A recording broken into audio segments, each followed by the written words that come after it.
Autismo, camino a la inclusión.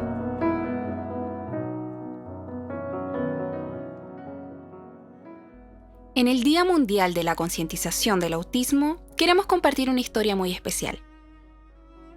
El ser padres es uno de los desafíos más importantes en la vida de las personas. Implica grandes esfuerzos, sacrificios y alegrías, para muchos la mejor experiencia que podrían haber tenido. Sin embargo, esto no ocurre en todos los casos. Por decisión de Dios, la biología o el destino, para muchas familias el nacimiento de un hijo se vuelve una experiencia traumática, provocando un antes y un después sin vuelta atrás. Dentro de los múltiples desafíos que puede enfrentar una familia está la llegada de un niño o niña con el trastorno del espectro autista. En este camino que hemos recorrido dando significado a las experiencias de las familias, realizamos el ejercicio de sentir y comprender el mundo como padres de un hijo autista. Nos encontramos con un largo camino en el cual transitan por distintos estados emocionales, por momentos con una sensación de vacío y soledad frente al mundo, privados de la vida que tuvieron y con un futuro desesperanzador. En este peregrinaje lento y doloroso, las familias logran una transformación y aceptación de su condición, convirtiendo el déficit en una posibilidad y las dificultades en esperanza. Ellas nos entregan sabiduría, templanza y comprensión a una sociedad que exige rendimiento y uniformidad, muchas veces una baja sintonía y comprensión de lo diferente. Te preguntarás, ¿cómo podemos ayudar? Antes de ayudar e incluir a estas personas, te invitamos a conocer a estas familias, conocer su dolor, como también sus progresos, alegrías, esperanzas y el camino de la vida que tienen que recorrer en la sociedad. En este contexto, para adentrarnos en esta realidad, compartiremos la historia de la vida de una madre y su familia. Su nombre es Daniela, madre de un hijo diagnosticado con trastorno del espectro autista.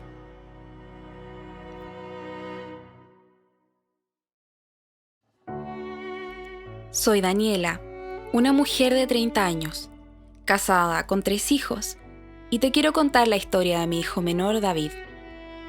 El embarazo de David fue un poco complicado. En el 4º mes tuve síntomas de pérdida. Aun cuando que él naciera con alguna complicación, simplemente para mí no existía.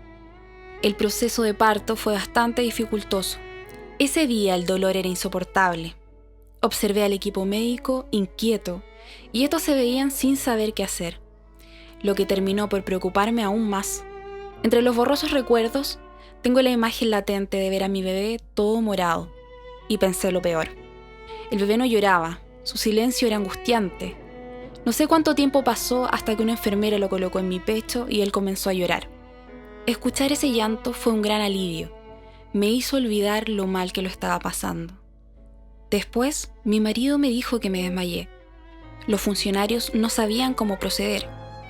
Él les pidió explicaciones, pero se deshacían en excusas.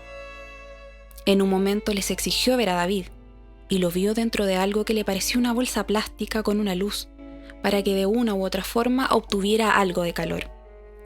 Él tenía mucho miedo, pensó lo peor. Y como pocas veces en su vida, comenzó a llorar.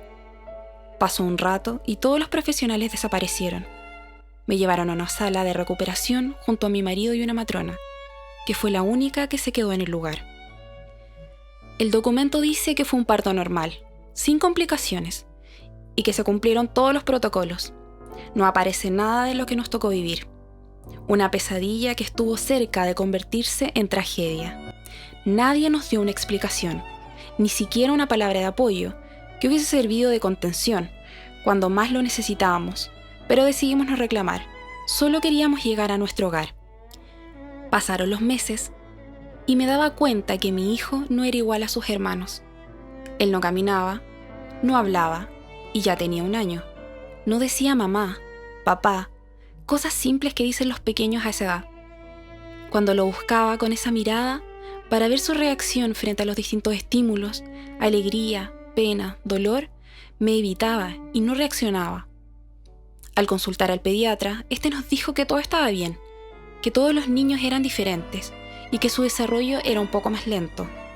que tardaría más en hablar, pero que haría lo mismo que los demás.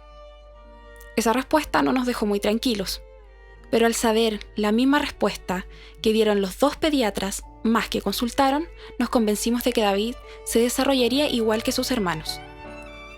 No pusimos en duda la opinión de los pediatras, algo de lo cual nos arrepentiríamos en el futuro. Después de un tiempo, optamos por llevarlo al jardín. Esto no resultó, fue imposible. Lloraba, pataleaba, y no había caso de que se adaptara. Decidimos buscar una escuela de lenguaje, y las cosas mejoraron un poco. Las tías lo querían mucho, sin embargo, pasó el tiempo, y David ya tenía 3 años.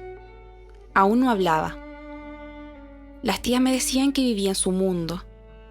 Andaba siempre solito, daba vueltas en la sala y le costaba mantenerse en un lugar. En una oportunidad, fue el momento de quiebre, el golpe con la realidad.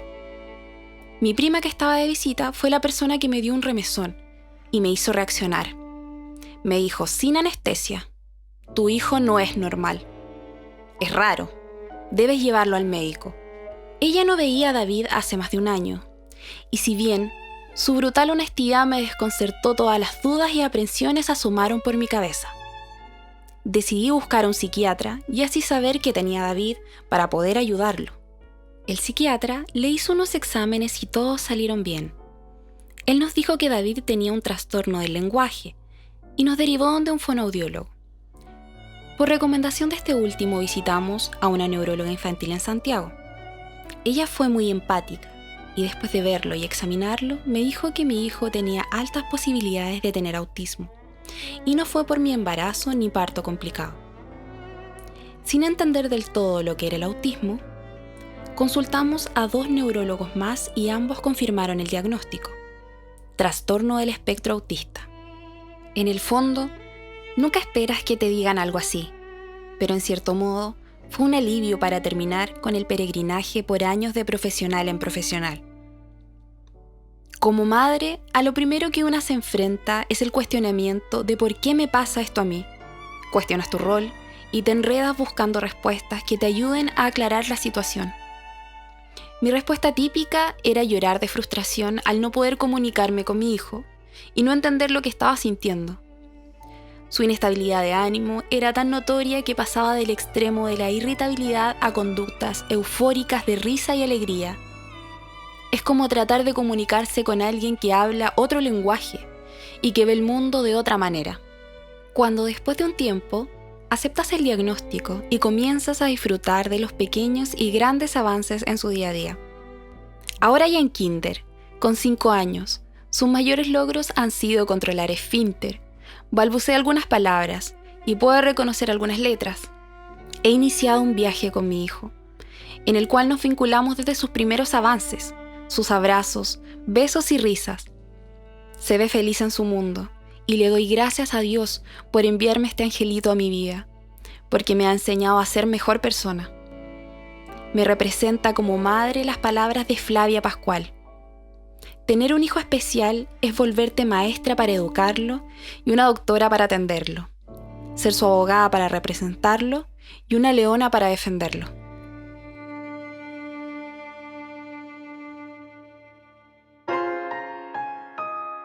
Imaginemos nuestra sociedad como un jardín donde estos niños son como flores en invierno, que se han visto obligados a desarrollarse en ambientes hostiles y aún así crecen incluso en la nieve y en plena helada persistente. Nuestros niños y niñas son todos diferentes, maravillosos, lúdicos y misteriosos, al igual que las flores. Como cada planta tiene su propio tiempo específico, ellos también necesitan de nuestra paciencia. Todas estas diferencias enriquecen nuestro jardín. Por lo tanto, la inclusión es el cultivo. Nosotros seremos la tierra fértil y los padres los jardineros que hacen crecer a sus niños.